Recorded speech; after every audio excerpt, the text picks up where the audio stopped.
Hello students, आज हम start करेंगे फीमेल रिप्रोडक्टिव का सेकेंड पार्ट। हमने आपको फीमेल रिप्रोडक्टिव बताया था, उसका डायग्राम क्लियर किया था, उसकी लेबलिंग की थी। अब उसके आगे का पार्ट हम पढ़ेंगे, ठीक है। हमने जैसा बताया था कि फीमेल रिप्रोडक्टिव में पार्ट्स जो होते हैं वो कंसिस्ट होते हैं। हमने आपको बताया था ओविडक्ट, सबसे पहला पार्ट।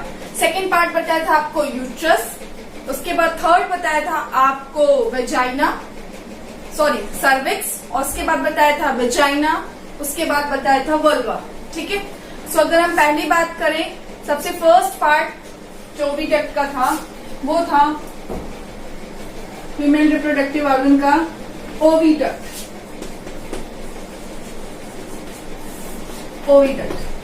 ओविडक्ट क्या है मैंने आपको बताया था। ओविडक्ट, पेयर ऑफ ओविडक्ट पाया जाता है, ठीक है। पेयर में पाया जाता है, ठीक। पेयर में ये पाया जाता है।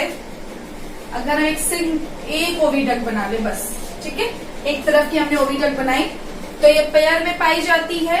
ओविडक्ट जो दो कंबाइनली ज्वाइन होती है तो वो हॉलो शेप स्ट्रक्चर बनाती है, जो पेयर शेप्ड होता है, जिसको हम कहते हैं यूट्रस, जहाँ पे बेबी और का डेवलपमेंट होता है, इम्प्लांटेशन होता है, डिविजन्स होते हैं ऑल ओवर, ठीक है।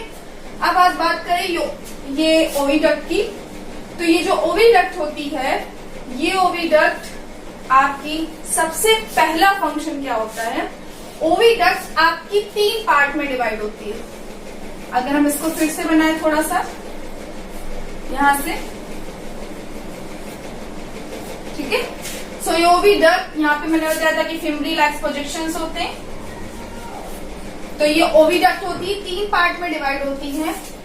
ये जो पार्ट आता है, जैसे ओविडक्ट, ये स्वेलो पार्ट आता है, ठीक है, और फिर ये जाके स्ट्रेट हो जाता है। तो ये जो सेलो पार्ट होता है इसको बोलते हैं उभरा हुआ पार्ट एम्पुला, ठीक है। ये एम्पुला होता है। उसके बाद ये जो पार्ट आता है, एम्पुला जैसे ही खत्म हो जाता है, ओविडक्ट स्ट्रेट आ जाती है। इस स्ट्रेट पार्ट को बोलते हैं इन्फंडिबुलम।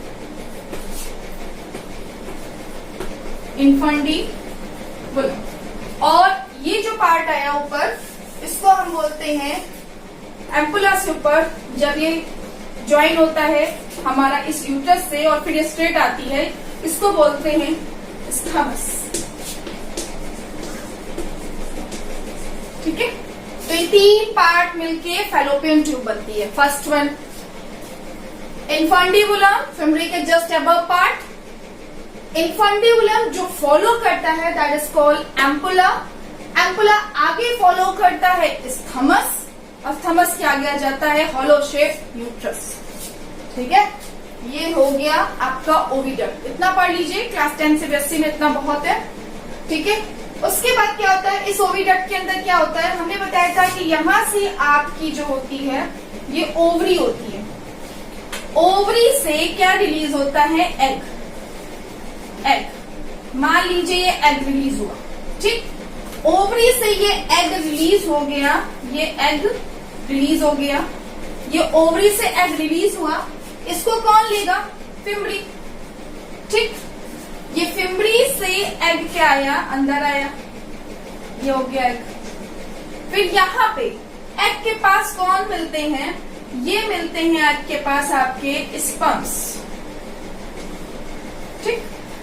जैसे ही एग का स्पर्म से फ्यूजन हो जाता है, जैसे ही एग का स्पर्म से फ्यूजन होता है, वो कहलाता है fertilisation. Fusion of egg with sperm is called fertilisation. अभी क्वेश्चन आई है, स्पर्म्स कहां से है, तो ये स्पर्म्स इधर से डायरेक्शन दिख रही है, तो ये स्पर्म्स इधर से है। और ये स्पर्म आते कहां से हैं, ये आते हैं आपके वेजाइनल पोर्शन से। वेजाइनल पोर्शन से आते हैं ड्यूरिंग द कॉपुलेशन। कॉपुलेशन के टाइम मेल स्पर्म जो होते हैं, कॉपुलेशन के टाइम मेल स्पर्म जो होते हैं वो एंट्री कर जाते हैं वेजाइनल पोर्शन, ठीक है, ये एंट्री कर जाते हैं। एक चीज और बता दूं, अगर कोई स्पर्म आया है, ठीक है, कॉपुलेशन हुआ है, sometimes it will be happen कि स्पर्म्स तुरंत एग से फर्टिलाइज हो जाता है, बट अगर तुरंत नहीं हुआ है तो स्पर्म, जो ये स्पर्म है ये 2 डेज तक कैपेबिलिटी रखता है कि वो फर्टिलाइज कर ले। 2 डेज किसकी कैपेबिलिटी होती है कि वो फर्टिलाइज कर लेगा। मोटिलिटी जो होती है जिससे मूव करता है, तो ये 2 डेज की होती है कि वो फर्टिलाइजेशन कर सकता है आफ्टर कॉपुलेशन के 2 डेज बाद, ठीक है, तो ये फर्टिलाइजेशन कर सकता है। वेजाइनल पोर्शन से स्पर्म्स आया, एग से फ्यूज हुआ, दैट इज फॉर्म या प्रोसेस जो कहलाएगी, that is called fertilisation. Okay, fertilisation हो गई, इससे ये फ्यूज हो गया। और आपको यहाँ पे एक और चीज बता दूं, ये जो एग होती है ये ह्यूमन की लार्जेस्ट सेल होती है। So largest cell of the human, largest cell of human is egg. Okay, ovum, ये लार्जेस्ट सेल होती है। फ्यूज हो गया, फर्टिलाइजेशन हो गया। फर्टिलाइजेशन के बाद कुछ रिजल्ट भी तो मिलेगा भाई, 2 आपस में फ्यूज हो रहे ना, कुछ रिजल्ट भी देंगे। तो जो रिजल्ट देते हैं उसे बोलते हैं जाइगोट। तो ये पूरा फ्यूजन हो जाता है। मैं एम्पुला हटा देती हूँ, फंडिबुलम हटा देती हूँ, ठीक है, ये हो जाता है। और ये जब ये फ्यूजन हो जाता है दैट इज कॉल्ड जाइगोट, ठीक है। जाइगोट डिप्लॉयड नेचर का होता है, डिप्लॉयड इन नेचर यानी 2n। Zygote diploid in nature होता है। अब क्या होगा, अब होता है जाइगोट में डिवीजन। सो जाइगोट में यहाँ पे डिवीजन स्टार्ट हो जाते हैं और यहाँ पे फर्स्ट माइटोटिक डिवीजन होता है।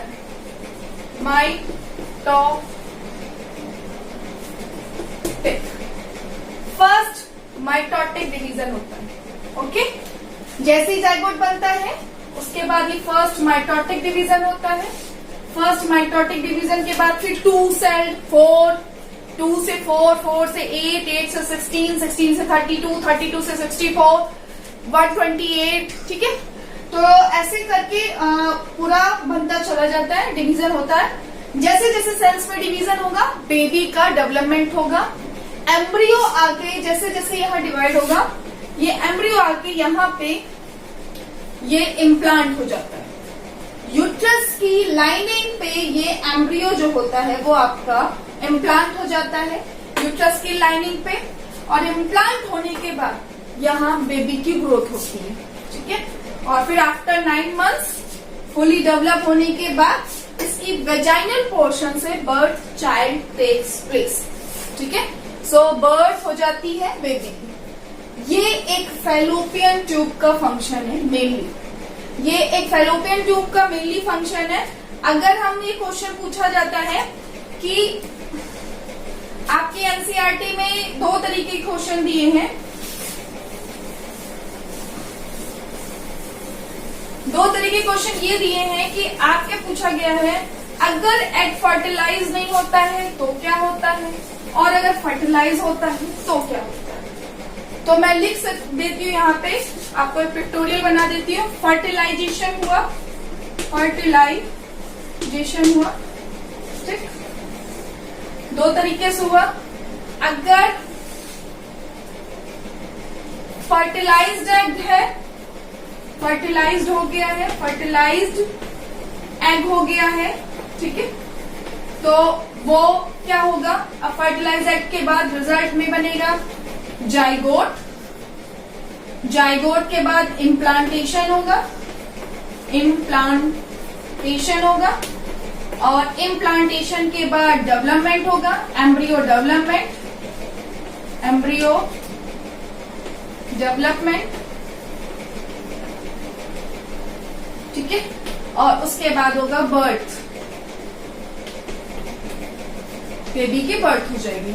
सो ये कंडीशन है फर्टिलाइज्ड एग। अगर एग से फ्यूजन होता है, egg fuse with sperm, okay, that is called fertilisation. Fertilise होगा, फिर उसके बाद जाइगोट बनेगा, रिजल्ट में इम्प्लांटेशन होगा, बेबी का डेवलपमेंट होगा, बर्थ होगा। ठीक है, ये कंडीशन हो गई। दूसरी हो गई अगर ये अनफर्टिलाइज्ड एग है, अनफर्टिलाइज्ड एग, अगर ये अनफर्टिलाइज्ड एग है, अनफर्टिलाइज्ड एग, सो अगर ये अनफर्टिलाइज्ड एग है तो क्या होगा, ये हो जाएगा डीजनरेट, डीजनरेट एग्स, डीजनरेट हो जाएंगे एग्स। ठीक है, यूट्रस डीजनरेट होगा। यूट्रस का डीजनरेट का मतलब समझ रहे हैं? यूट्रस में मैंने आपको बताया था लाइनिंग होती है, यूट्रस डीजनरेट होगा। मैंने आपको बताया था कि उस पर एक लाइनिंग होती है और लाइनिंग जो होती है वो लाइनिंग एंडोमेट्रियम लेयर की होती है जो मेंस्ट्रुअल कॉज करती है। तो एग भी डिजनरेट होगी, उसके बाद उसकी लाइनिंग डिजनरेट होगी यूट्रस की, और यूट्रस की लाइनिंग के डिजनरेट के बाद क्या होगा, मेंस्ट्रुअल, और वो मेंस्ट्रुअल के थ्रू डिस्चार्ज हो जाएंगे, डिस्चार्ज बाय द मेंस्ट्रुअल। ठीक है, सो वो मेंस्ट्रुअल अगर इधर नहीं दिख रहा हो तो मैं यहां लिख देती हूं, वो मेंस्ट्रुअल के थ्रू डिस्चार्ज हो जाएंगे, मेंस्ट्रुअल के थ्रू डिस्चार्ज हो जाएंगे। Clear one? सो ये मेंस्ट्रुअल के थ्रू डिस्चार्ज हो जाएंगे। दो तरह के कंडीशंस होगी, फर्टिलाइज्ड एग और unfertilised egg. Fertilised egg zygote बनेगा, इम्प्लांटेशन होगा, बेबी का डेवलपमेंट होगा, बर्थ हो जाएगी। अनफर्टिलाइज्ड एग डिजनरेशन होगा एग्स का, जैसे वो डिजनरेशन होगा, यूट्रस का डिजनरेशन होगा। डिजनरेशन मतलब कि यूट्रस की लाइनिंग डिजनरेट होगी, जैसे मेंस्ट्रुअल कॉज होता है। उसके बाद मेंस्ट्रुअल के थ्रू ये डिस्चार्ज एग निकल जाएंगे, डिजनरेट एग जो होंगे वो डिस्चार्ज हो जाएंगे। सो ये एनसीईआरटी में क्वेश्चन दिया हुआ था फर्टिलाइजेशन। सो आप इसको क्लियर समझ गए होंगे फर्टिलाइजेशन।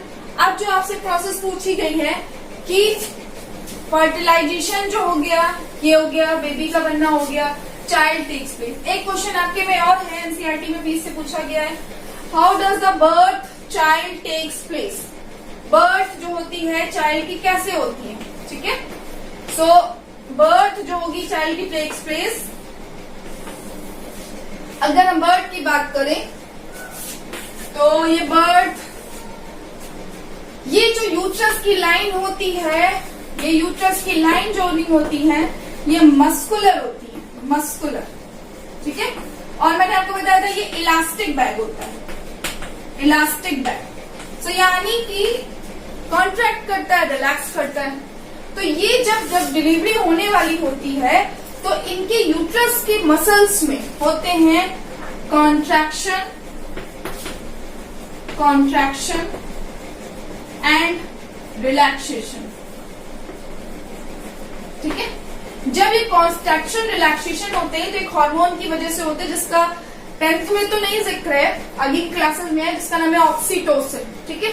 सो कॉन्ट्रैक्शन और रिलैक्सेशन होते हैं जिसकी वजह से पेन कॉज होता है, डिलीवरी पेन जो होता है, जिसको हम कहते हैं लेबर पेन, क्लियर। ये लेबर पेन कॉज होता है, और जब ये लेबर पेन कॉज होता है तो baby is ready to come out, ready to come out, ठीक है। सो ये हो गया आपका birth child takes place. Oviduct हो गया, हमने ओविडक्ट के बारे में पढ़ लिया। मेन प्रोसेस वही होती है, यूट्रस में सिर्फ इम्प्लांटेशन होता है, फॉलिकल्स होती हैं, वो अभी आपका इतना ज्यादा कंटेंट नहीं है, ठीक है, आगे की क्लासेस में हम पढ़ा देंगे। फिर उसके बाद सर्विक्स आता है, वजाइना आता है, वल्वा जो होता है वो हमको आपको बता दें, वल्वा जो होता है कि वो आउटर पार्ट होता है जेनिटेलिया का, फीमेल जेनिटेलिया का आउटर पार्ट होता है, जिसमें 2 फोल्डिंग्स होती हैं, जिसमें 2 फोल्डिंग्स होती हैं, जिनका नाम है labia minora and labia majora, ठीक है। तो वो जानने की जरूरत नहीं, बस ये जान लीजिए कि vulva is the outer part which have 2 foldings, 2 folds बने होते हैं, ठीक है। और सर्विक्स वजाइना आपको पता ही चल गया, वजाइना के थ्रू डिलीवरी होती है। सर्विक्स यूट्रस के नीचे का ठीक पार्ट हो गया, यूट्रस के बारे में पता चल गया। फैलोपियन ट्यूब के बारे में पता चल गया, फर्टिलाइजेशन कहाँ होता है, कैसे होता है, उसके बाद क्या होता है, अनफर्टिलाइज के साथ क्या होता है, फर्टिलाइज के साथ क्या होता है। तो ये फीमेल पूरा रिप्रोडक्टिव ऑर्गन हो गया according to CBSE syllabus. Clear? अगर आपको एनसीईआरटी क्वेश्चंस पे कहीं डाउट है तो आप मुझसे कमेंट बॉक्स में पूछ लीजिएगा, और अगर एनसीईआरटी की किसी भी लाइन में कोई टॉपिक में क्लियर करना हो या कुछ भी, तो अकॉर्डिंग टू वो मुझसे पूछ लीजिएगा। जितना एनसीईआरटी में दिया था मैंने उसको आपको बता दिया, बाकी तो ये बहुत ब्रॉड है, ठीक है, तो वो अभी नीट नहीं है। जितना पढ़ो सॉलिड पढ़ो, सिलेबस से अबव मत जाओ, सिलेबस में पहले पढ़ लो तब उससे ऊपर जाना, ठीक है। तो इतना पढ़ लीजिए। उसके बाद यहाँ पे फीमेल रिप्रोडक्टिव ऑर्गन खत्म हो गया। अगर इसमें कुछ रह गया हो तो आप मुझे बता दीजिएगा आपकी बुक के हिसाब से, ठीक है।